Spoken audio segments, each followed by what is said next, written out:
but I'm just going to make three really quick points.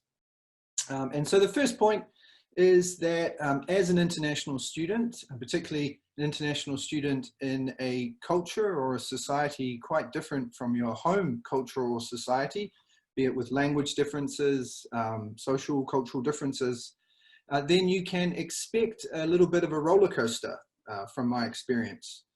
So when I was a far younger man, I went and decided to live in Taipei for a while. And so I'm actually from a very small town in New Zealand, in a very southern part of New Zealand, where we had a very strong New Zealand accent. And so when I first got to Taipei, obviously I couldn't speak any Chinese, but people could not even understand my English because I spoke with such a strong New Zealand accent and had no understanding of what it was like to be speaking a second language.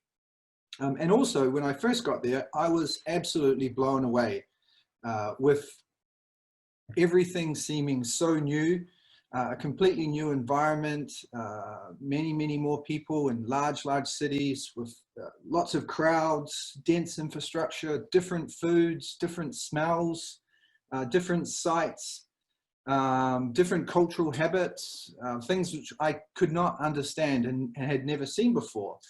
And so it was really exciting. And I think many international students will find, you know, the first time you go overseas, you go somewhere different, lots of things look really new, and it can be really exciting. So much to understand, so much to learn about. But then after a while, that excitement can also wear off. And then if one is not careful, with the excitement worn off, it can seem a bit of a downer. It can be, you know, more work. Things become harder. You start to miss the familiarity of your home, of your friends, of just the normal sort of cultural practices.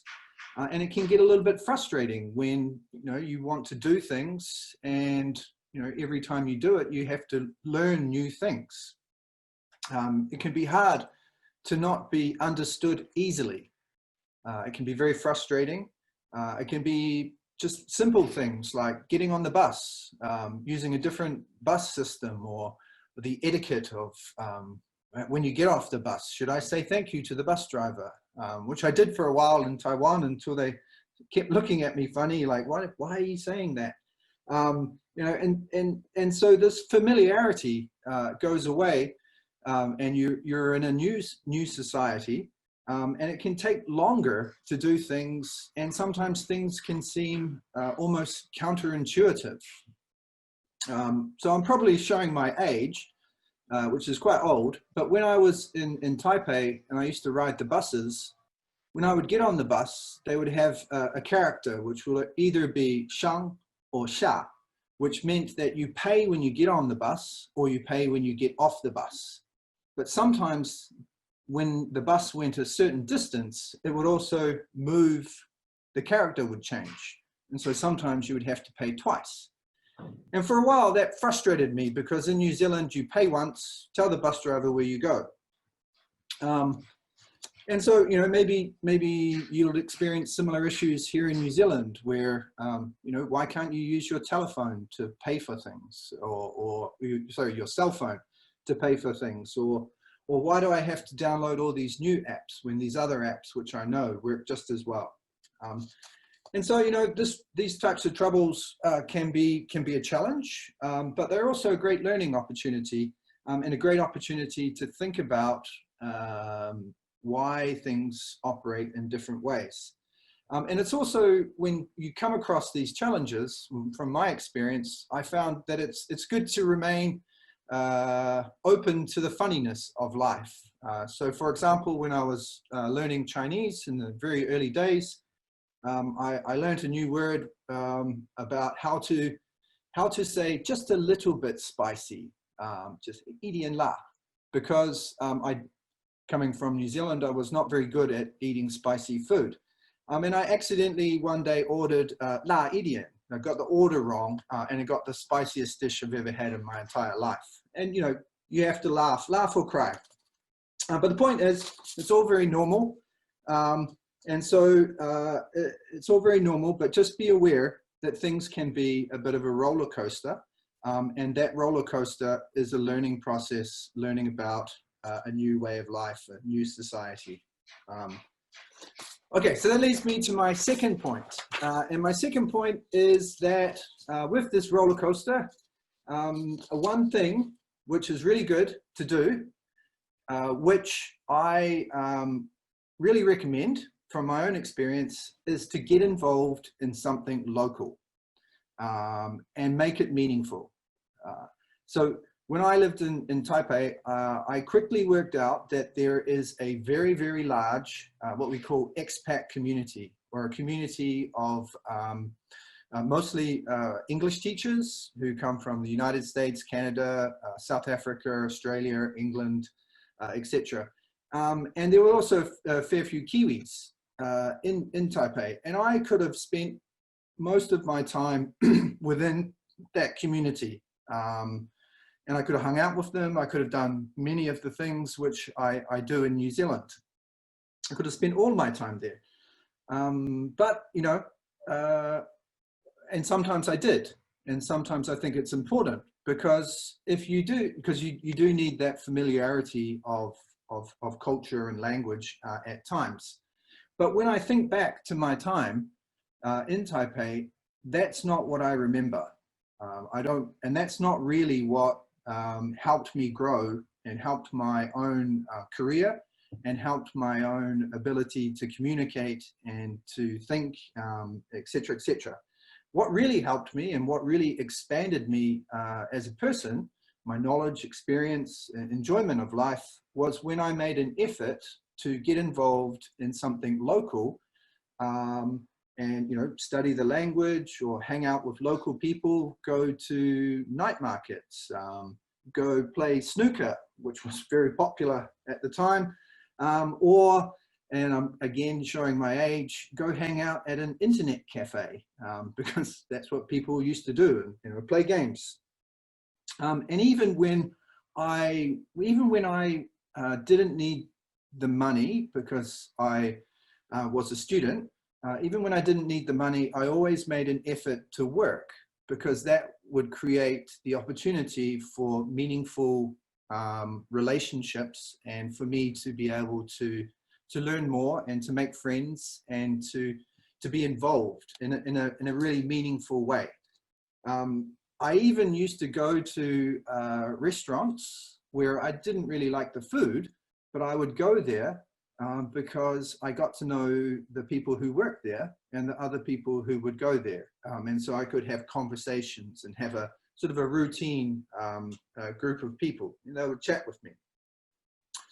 And I used to try and find things which interested me, and that I would, but at the very beginning, I was quite ignorant about.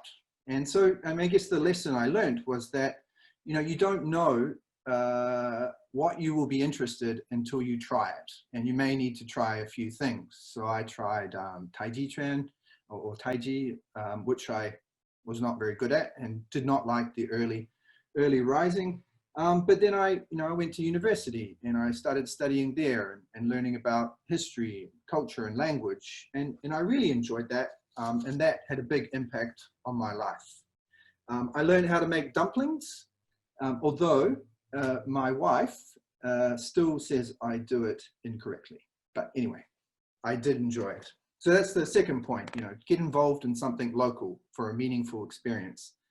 And then my third point is that it can be easy to get annoyed or to find fault with the way things are done when they're done in a different way to what you're used to. But my third point is that diversity is actually a really, really good thing. And it's really enjoyable if you can embrace it, and that your opportunity being in a different country, as an international student, is to learn more about that diversity and to be part of that. So, you know, and that diversity does not always mean agreeing. but it does, particularly as Sue was mentioning before, mean being aware, having an awareness of why other people are speaking in a particular way, or they have certain values, or they have certain ways of doing things. An example, excuse me, an example I'll give you is that I used to do a little bit of English teaching when I was in Taipei, and so I would be, I was the Waiji Laoshi, or the foreign teacher, and then we would have a local teacher. And a lot of my colleagues or foreign teachers would get really angry with having a session where the parents would come in and watch the young students reciting English, because they believed it had no pedagogical value. It had no real value in terms of teaching or in terms of learning. And so they would get angry, and they would always push against it, and they would say, well, you know, as a foreign teacher, this is how English should be taught. But they didn't stop to think why the school would be wanting to do it in that way. And, you know, if you stop to think and ask and think of it from the other perspective, then you can see, or the perspective of the host society, then you can see there are some, you know, very valuable and important reasons for having that type of activity, such as, you know, showing that students are doing well. 5 minutes? 5 minutes, thanks, Jason. Thank you, nearly there. And that, you know, missing the point of showing that students are in a classroom together. So I guess my point being is that, you know, diversity is a good thing, and, you know, take this valuable opportunity to learn about how other people think and what their values are, and why they have these different perspectives, which doesn't mean you changing your perspective, but rather understanding what their perspective is, which will help you to be able to communicate. You know, I also saw some foreign students when I was in Taipei that would compare everything to back home, and then would become increasingly negative. And, you know, not only is that unrealistic, but it's also, you know, the world would be really, really boring if we were all the same. So this is a good opportunity to embrace that diversity, and to learn, you know, how to communicate across that diversity.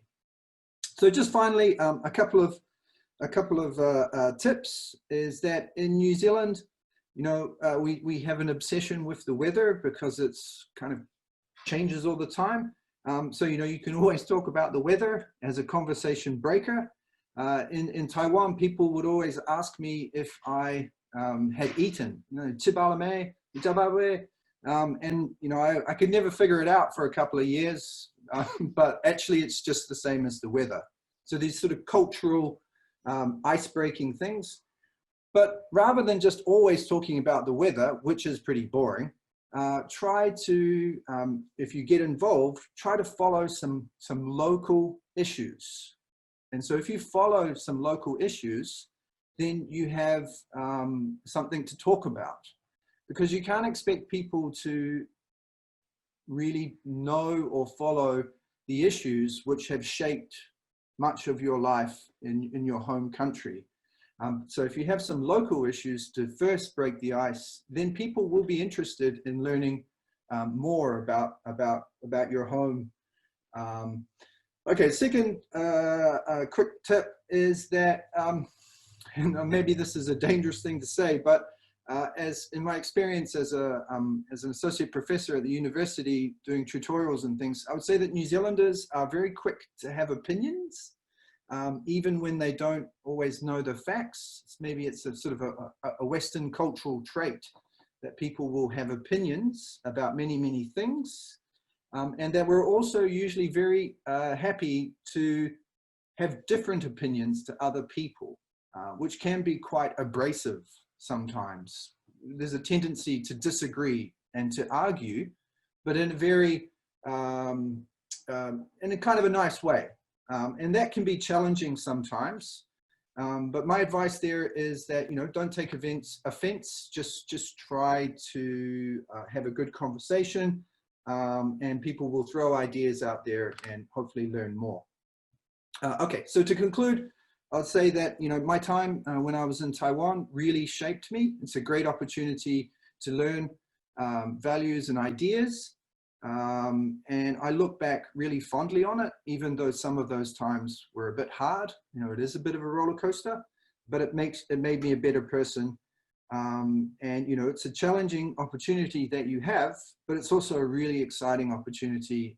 And I encourage you to make the most of it, and become a better communicator, and become a better communicator by understanding more about not just what you're saying, but how you're heard by different people when they hear you. So I'll leave it there.